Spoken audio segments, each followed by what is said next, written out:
नमस्कार साथियों, स्वागत है आप सभी का हमारे यूट्यूब चैनल इलाहाबाद में तरह जहाँ पर देखेंगे हम ट्रिपल सी एग्ज़ाम की तैयारी करने जा रहे हैं, जिसमें कि जो हमारा फरवरी मंथ का एग्ज़ाम है, उसके लिए इम्पोर्टेंट क्वेश्चन की श्रृंखला है, जो लगातार डेली क्लास के माध्यम से आपको अपडेट किया जाएगा। आज की क्लास में देखेंगे 30 क्वेश्चन, 30 इम्पोर्टेंट क्वेश्चन, सभी के सभी इम्पोर्टेंट क्वेश्चन होंगे। और ऐसे ही लगातार क्लास आपका जो 20 तारीख से 25 फरवरी 20 फरवरी से 25 फरवरी तक एग्ज़ाम आपका होने वाला है, उसके लिए जो क्लासेस हैं, वो क्लासेस दी जाएँगी। इसमें देखेंगे 30 क्वेश्चन हैं, आगे की क्लास में 100 क्वेश्चन से अबव रहेगा, यानी आज की क्लास में 30 क्वेश्चन ही हम डिस्कस करेंगे। अगली क्लास में देखेंगे हम 100 क्वेश्चन के अप्रॉक्सिमेटली डिस्कस करेंगे। आज का पहला क्वेश्चन है, फर्स्ट क्वेश्चन, उपयोगकर्ता यूजर यूजर जो होते हैं, जो ऑपरेटर होता है उपयोगकर्ता से डेटा को कंप्यूटर के समझने योग्य फॉर्मेट में परिवर्तित करने के लिए कौन सी यूनिट जिम्मेदार होती है। यानी कहने का मतलब ये है कि जो यूजर डेटा इनपुट करता है, वो डेटा जो इनपुट होता है, उसे समझने योग्य यानी कंप्यूटर जो समझने योग्य होता है, उस फॉर्मेट में कौन कन्वर्ट करके देता है। तो इसका क्वेश्चन नंबर 1 का करेक्ट आंसर आपका बी हो जाएगा, इनपुट यूनिट। इनपुट यूनिट जो होता है, वो डेटा को समझने योग्य बनाता है। अगला देखेंगे, नेक्स्ट है लिस्प, LISP। ये क्या है? लिस्प का निर्माण किसके द्वारा किया गया था? यह एक भाषा है, यह एक भाषा है। और इसको डेवलपर यानी आज की जो एआई है, आर्टिफिशियल इंटेलिजेंस, यानी फिफ्थ जनरेशन जो कंप्यूटर की है, उस जनरेशन में जो लेटेस्ट जनरेशन है, वो उसको बनाने के लिए लिस्प भाषा का प्रयोग किया गया है। और किसके द्वारा किया गया है? तो यहाँ पर देखेंगे जॉन मैकार्थी के द्वारा, यानी करेक्ट आंसर आपका ए हो जाएगा। अगला देखेंगे, नेक्स्ट क्वेश्चन है question number 3, vacuum tube. Vacuum tube का आविष्कार कब हुआ? अगर वैक्यूम ट्यूब की बात करेंगे, तो वैक्यूम ट्यूब जो होता है, वो फर्स्ट जनरेशन के कंप्यूटर में, जो फर्स्ट जनरेशन का कंप्यूटर था, उसमें यूज किया गया था। तो वैक्यूम ट्यूब जो है वो फर्स्ट जनरेशन की, अगर ईयर पद्धति देखा जाए तो उसमें 1943 के अप्रॉक्सीमेटली जाना जाता है। तो इसमें 1943 के अप्रॉक्सीमेटली क्वेश्चन नंबर 3 जो है 1906, यानी कहने का मतलब यहाँ पर 1906 करेक्ट आंसर हो जाएगा। अगला देखेंगे, नेक्स्ट है क्वेश्चन नंबर 4।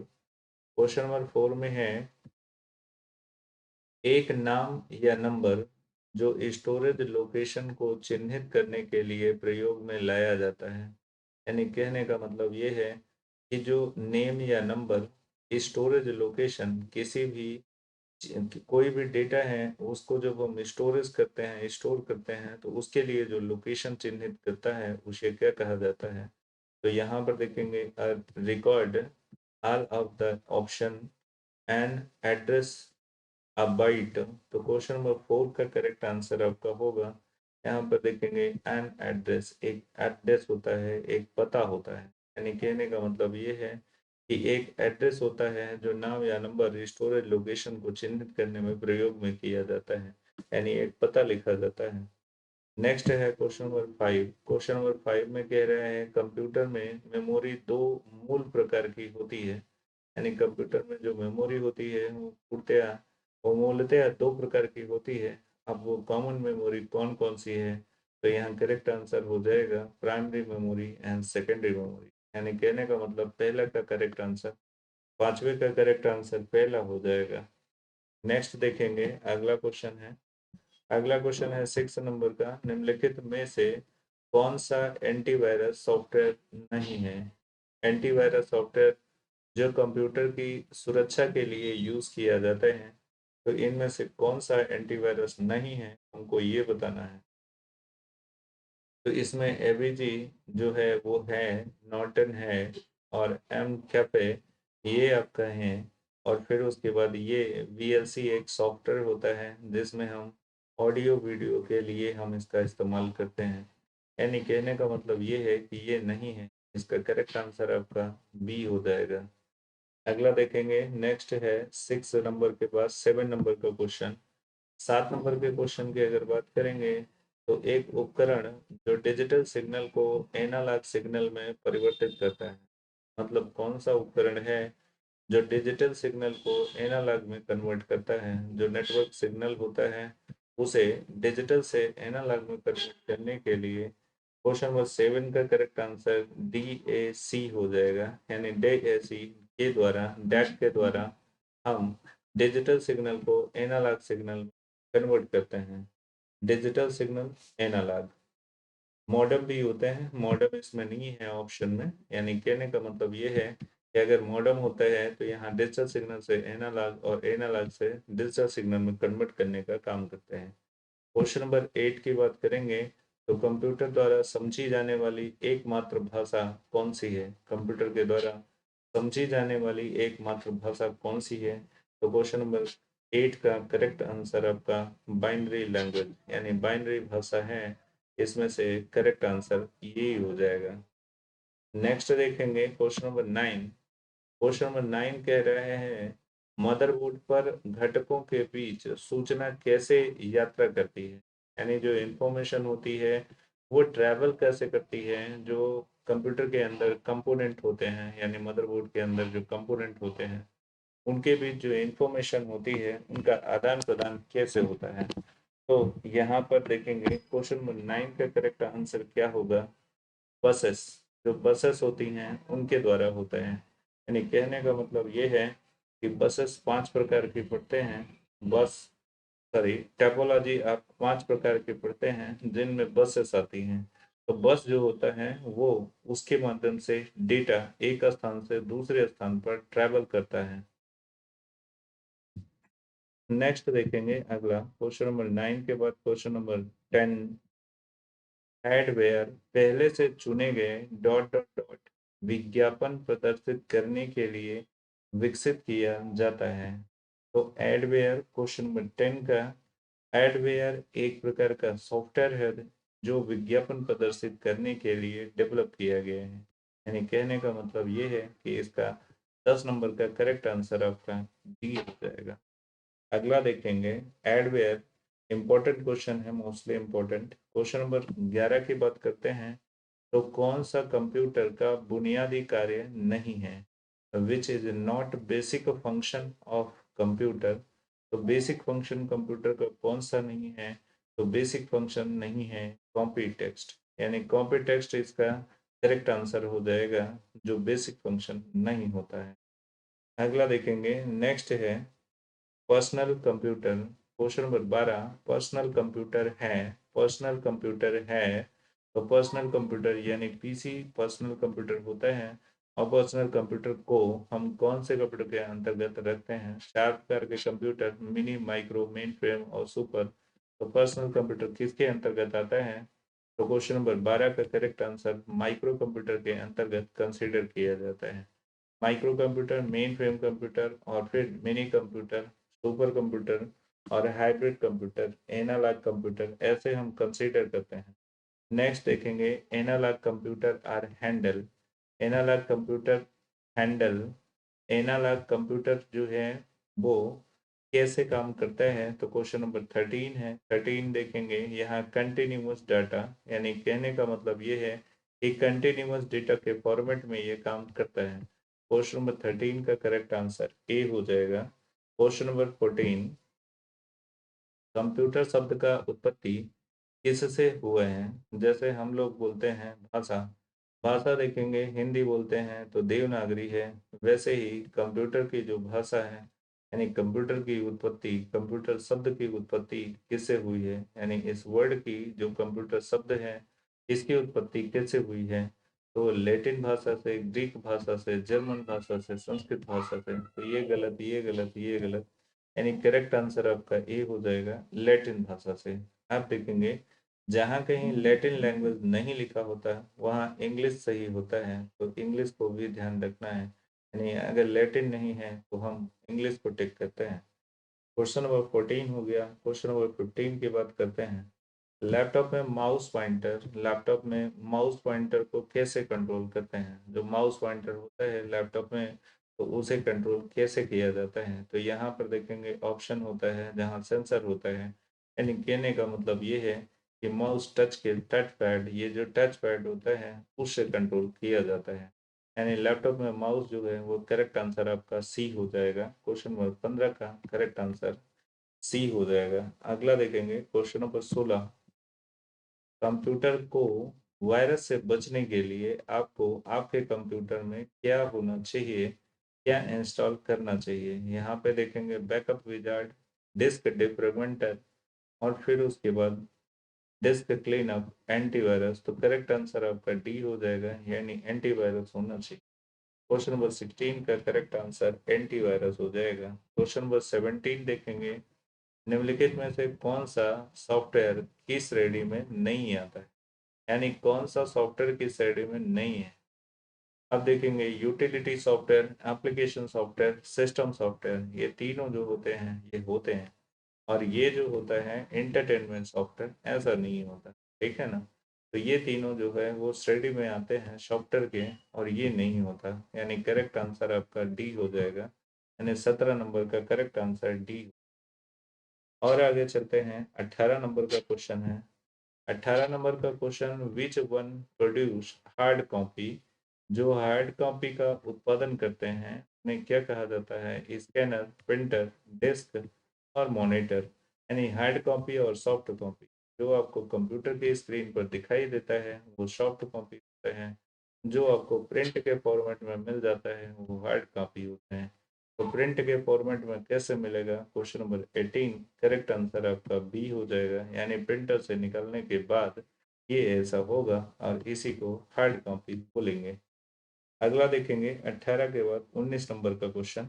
19 नंबर के क्वेश्चन में कह रहा है, पहली पहली पीढ़ी के कंप्यूटर के उदाहरण कौन से हैं? तो पहली पीढ़ी का कंप्यूटर का नाम ENIAC, सबको पता है, ये बेसिक है। अगर आपने थोड़ा सा भी पढ़ा है तो आपको ये पता होगा। 19 नंबर का करेक्ट आंसर आपका बी हो जाएगा। अगला देखेंगे 20 नंबर। एक निब्बल शामिल होता है, यानी एक निब्बल बराबर कितना होता है? तो एक निब्बल बराबर 4 बिट होता है, यानी 4 बिट होता है। यानी कहने का मतलब ये है कि 8 बिट जो है वो 8 बिट बराबर 1 बाइट होते हैं, 1 बाइट बराबर 8 बिट होते हैं। और 8 को अगर हम आधा कर दें, 4 कर दें, तो एक निब्बल के बराबर होता है। अब देखेंगे कंप्यूटर की सबसे छोटी इकाई पूछा जाता है तो बिट होता है, यानी करेक्ट आंसर बिट होता है। इसमें देखेंगे 4 बिट, यानी करेक्ट आंसर आपका 20 का करेक्ट आंसर बी हो जाएगा। फिर नेक्स्ट चलते हैं 21 यानी 21 नंबर के क्वेश्चन पे। 21 नंबर का क्वेश्चन कह रहा है, एक इनपुट आउटपुट डिवाइस जिस पर डेटा कंप्यूटर सिस्टम में प्रवेश करता है या छोड़ता है। यानी कि जो डेटा होता है वो इनपुट करता है और आउटपुट करता है, तो उसे टर्मिनल, प्रिंटर, कीबोर्ड, प्लॉटर, यानी question number 21 correct answer terminal कहा जाएगा। अगला देखेंगे, नेक्स्ट है 22। 22 में कह रहे हैं, इनपुट, आउटपुट और प्रोसेसिंग डिवाइस को एक साथ समूहीकृत करना क्या कहलाता है? क्या दर्शाएगा? Input, output and processing device group together represent. तो mobile device, circuit board, information processing cycle, computer system. तो क्वेश्चन नंबर 22 करेक्ट आंसर हो जाएगा कंप्यूटर सिस्टम। यानी कहने का मतलब ये है कि इन सभी का कलेक्शन कंप्यूटर सिस्टम कहलाएगा। नेक्स्ट है परम युवा। परम युवा सेकंड इज, परम युवा द्वितीय है। परम युवा द्वितीय क्या है? तो इसमें बताना है 23 एन इंडियन सुपर कंप्यूटर, एक भारतीय सुपर कंप्यूटर। एक करेक्ट आंसर यही हो जाएगा, यानी ए ही इसका सही जवाब है। अगला देखेंगे, नेक्स्ट है 24। 24 में कह रहा है, किस मेमोरी का उपयोग एक साथ पढ़ने और लिखने के लिए किया जाता है? तो RAM, ALU, all of option और रोम। तो क्वेश्चन नंबर 24 का करेक्ट आंसर आपका ई हो जाएगा। यानी रैम जो होता है, रैम कौन सी मेमोरी का उपयोग पढ़ने और लिखने के लिए होता है? तो रैम जो होता है वो पढ़ने और लिखने में दोनों में काम करता है।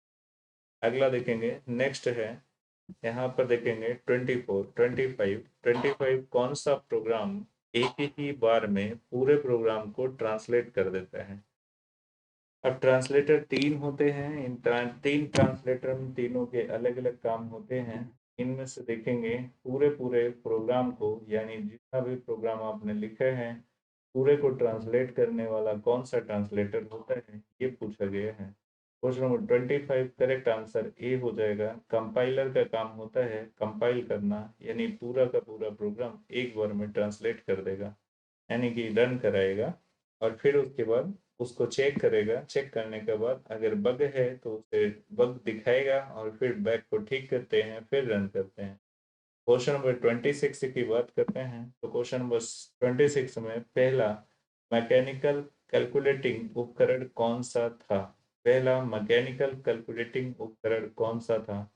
पास्कल कंप्यूटर, अर्पानेट, अबेकस और यूनिवैक। तो करेक्ट आंसर 26 का ए हो जाएगा, pascal calculator. Important point, important question है ये। क्वेश्चन नंबर 27 में कह रहा है आज दुनिया में अधिकांश कंप्यूटर हैं, आज दुनिया में अधिकांश कंप्यूटर हैं एनालॉग कंप्यूटर, ओ हाइब्रिड और फिर उसके बाद digital computer, digital computer complex. तो करेक्ट आंसर 27 का करेक्ट आंसर आपका सी हो जाएगा। दुनिया में डिजिटल कंप्यूटर सबसे ज्यादा है, यानी पर्सनल कंप्यूटर सबसे ज्यादा है। अगला देखेंगे, नेक्स्ट है 27 के बाद 28, एसिंक्रोनस फॉर सीआरटी, यानी सीआरटी का पूरा नाम क्या है? तो सीआरटी पहले के जमाने में जो मॉनिटर होता था, यानी ओल्ड मॉनिटर जो हैवी और इनसफिशिएंट होता था, उसे सीआरटी के नाम से जाने थे। सीआरटी का full form cathode ray tube होता है, यानी question number 28 correct answer cathode ray tube, यानी बी इसका सही जवाब होगा। अगला देखेंगे, क्वेश्चन नंबर 29 में एक ऐसा कंप्यूटर जिसे पोर्टेबल कंप्यूटर नहीं माना जाता है, यानी निम्न में से कौन सा कंप्यूटर है जिसे पोर्टेबल कंप्यूटर नहीं माना जाता है? तो क्वेश्चन नंबर 29 का करेक्ट आंसर नोटबुक एक ऐसा पार्ट है, यानी नोटबुक एक ऐसा सिस्टम है जिसे पोर्टेबल कंप्यूटर नहीं माना जाता है। करेक्ट आंसर आपका बी हो जाएगा। 30 नंबर का क्वेश्चन है, प्रिंटर की आउटपुट आउटपुट क्वालिटी मापी जाती है, यानी प्रिंटर जो होते हैं, जो पेज होता है उसके जो प्रिंट छपता है उसकी जो क्वालिटी होती है वो कैसे मेजर की जाती है? तो यहाँ पर क्वालिटी मेजर करने के लिए यहाँ पर डॉट पर इंच का इस्तेमाल किया जाता है, यानी डॉट पर इंच जो होता है उसकी क्वालिटी मापता है, यानी डीपीआई होता है। डीपीआई का फुल फॉर्म डॉट पर इंच होता है, ये भी एक क्वेश्चन बनता है। यानी कहने का मतलब ये है कि अगर प्रिंटर की क्वालिटी मेजर करनी है तो डीपीआई के द्वारा मेजर की जाती है। तो यहाँ पर 30 क्वेश्चन थे, 30 क्वेश्चन आज की क्लास के लिए 30 क्वेश्चन थे। अगली क्लास में हम कोशिश करेंगे कल की क्लास में जो 100 एमसीक्यू डिस्कस करेंगे, तो 100 एमसीक्यू के बारे में देखेंगे। सारे के सारे क्वेश्चन इंपॉर्टेंट हैं। जो बच्चे फैब मंथ में एग्जाम देने वाले हैं ट्रिपल सी का, वो लोग इस वीडियो को जरूर देखें। ये 20 तारीख से 25 तारीख जो आपके फरवरी मंथ में एग्जाम होने हैं उसके लिए मोस्ट इम्पोर्टेंट क्वेश्चन जो है वो डिस्कस किए गए हैं। मिलते हैं नेक्स्ट वीडियो में। Thank you for watching.